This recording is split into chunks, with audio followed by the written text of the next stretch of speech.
7-9-30 Listen anywhere. 万维读报 وحده من سوريا. 再聊聊 More. sur France Inter. Géopolitique, bonjour Pierre Aski. Bonjour Nicolas. Pierre, vous vous intéressez à de grandes manœuvres autour de l'Ukraine. Volodymyr Zelensky et Vladimir Poutine n'ont sans doute pas été aussi près l'un de l'autre depuis le début de l'invasion de l'Ukraine. Littéralement, puisque les deux présidents ennemis se sont rendus sur la ligne de front et l'ont fait savoir hier.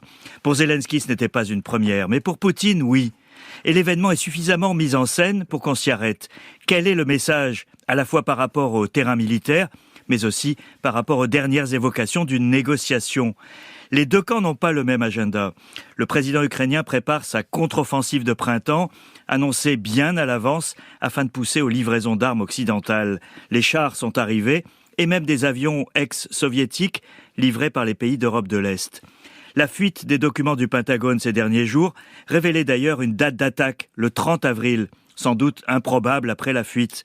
Et les documents exprimaient des doutes sur la capacité des Ukrainiens à enfoncer les défenses russes, fortement consolidées ces derniers mois, tout le long des plus de 1000 kilomètres de front. Et quel est le message de Poutine ? Alors c'est beaucoup plus complexe car en se rendant dans la région de Kherson au sud puis à Louhansk au nord pour rencontrer ses états-majors, Poutine signifie d'abord qu'il n'entend pas renoncer aux régions annexées l'an dernier, même s'il ne les contrôle pas totalement.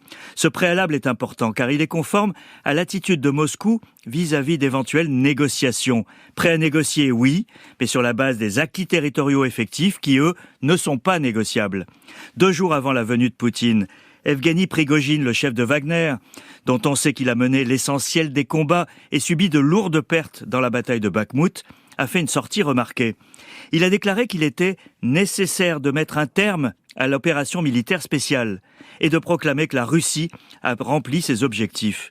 Si on écoute Prigojine, Moscou pourrait se contenter des territoires conquis et pourrait s'arrêter là. Et est-ce que ça permet, Pierre, d'entamer une négociation ? La réponse est non, Nicolas.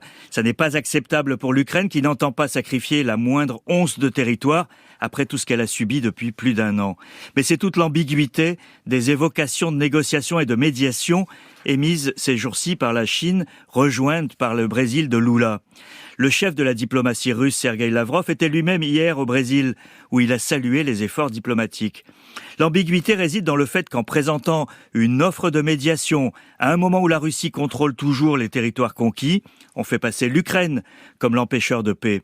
Car l'Ukraine ne négociera pas avant d'avoir tenté d'inverser le rapport de force. Aux yeux des pays du Sud, c'est l'Ukraine qui sera le fauteur de guerre, avec les Occidentaux derrière elle. La conclusion de ce jeu de dupes, c'est que la guerre n'est pas près de s'arrêter et ceux qui parlent de négociation n'ont pas réellement entre les mains les éléments qui le permettraient. Zelensky et Poutine, de part et d'autre de la ligne de front, n'annoncent sans doute rien d'autre que plus de guerre dans les prochaines semaines. Pierre Aski, merci.